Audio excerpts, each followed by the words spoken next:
You are Locked On Tar Heels, your daily podcast on the UNC Tar Heels. Part of the Locked On Podcast Network, your team every day.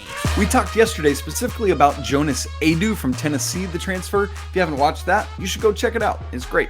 Or if you haven't listened to it, you should go listen to it. It's great.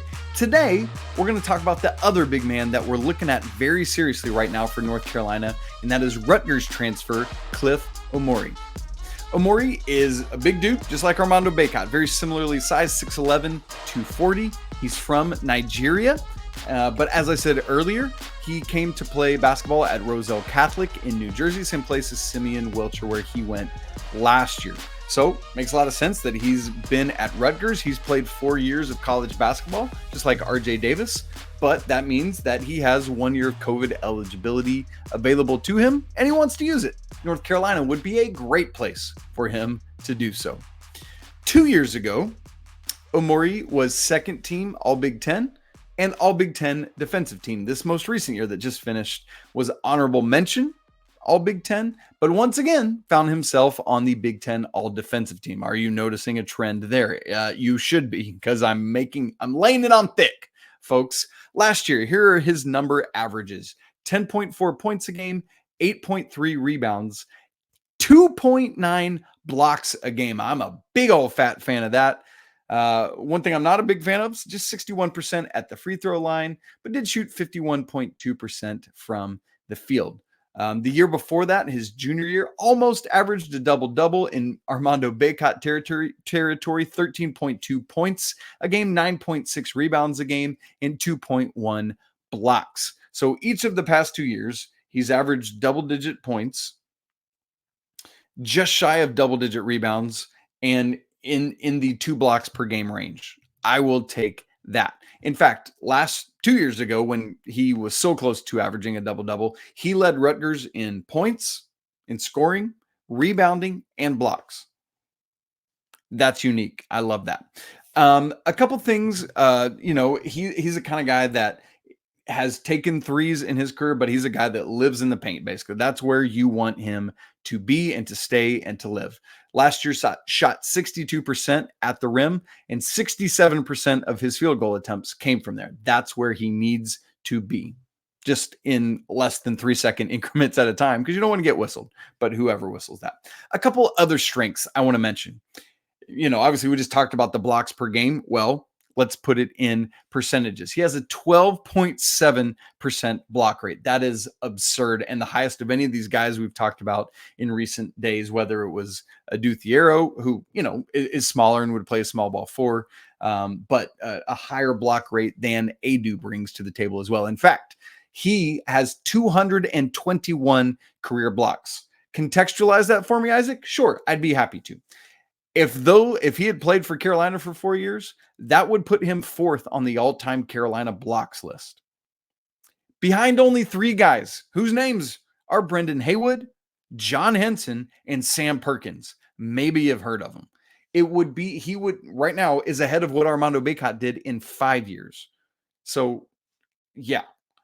Elite shot blocker. We'll take it. Offensive rebounding percentage, 9.4%. That's a little bit under where Jonas Aidoo is, if I remember that stat correctly. But still, just shy of 10% offensive rebounding rate. Yeah, we'll take that too.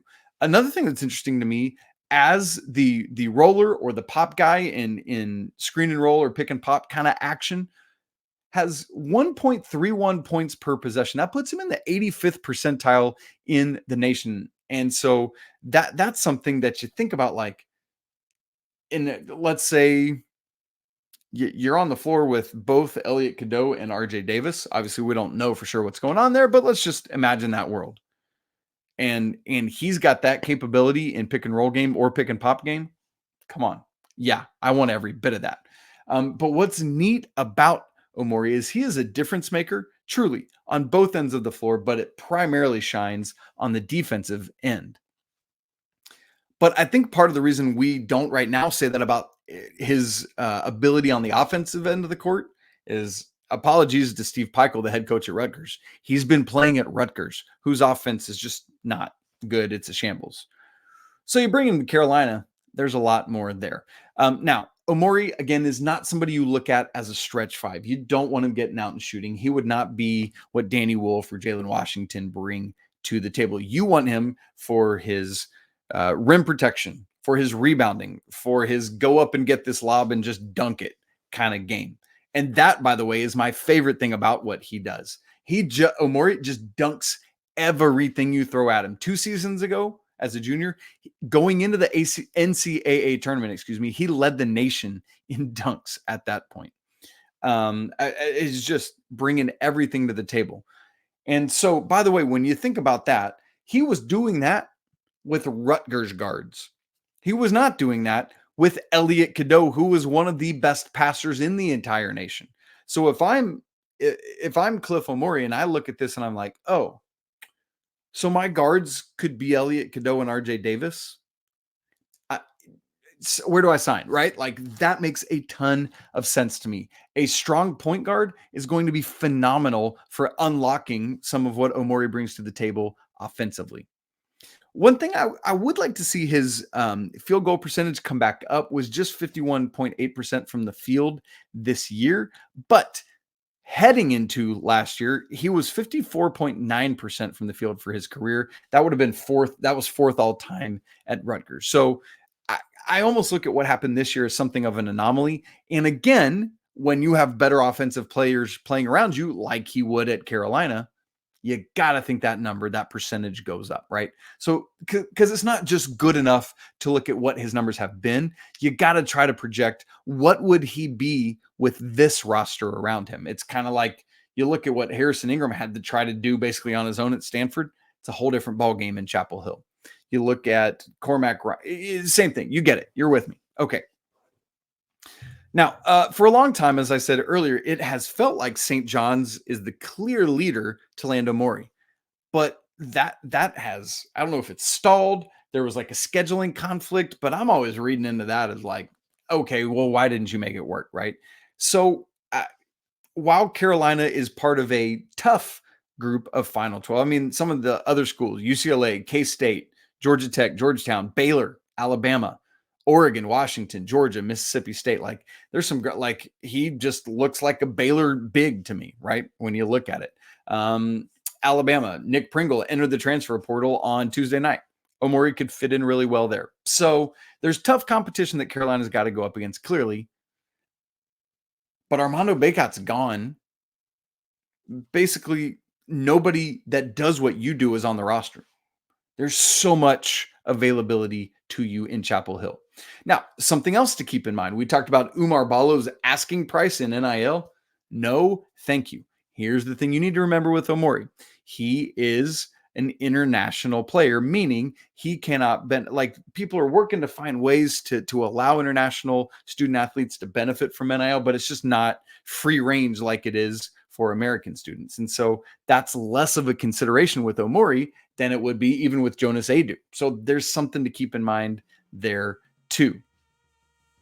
And going back to the defense, let me say this. Despite losing Trimble, getting Cliff Omoruyi allows you to work at keeping the same elite defensive identity that Carolina had last year, which is funny when you think about Carolina. Again, you always think offense. But clearly, Coach Davis had this team bought into the defensive end, and they just let it ride. And he could continue to do that legitimately. He is one of the best, if not the best, defensive bigs in the entire nation, especially now that Donovan Klingon's off to the NBA. And on the offensive side, let me just say again, Rutgers is not a good offensive team. Coming to Carolina is going to unlock that. What could Omoruyi be in a new and better and more up-tempo, by the way, offense? The more I talk about it, the more I like what I see with Cliff Omoruyi. So again, I think Aidoo would be a great fit too, though. They both bring a lot to the table, and I feel very confident and comfortable with either of these guys being who Carolina lands.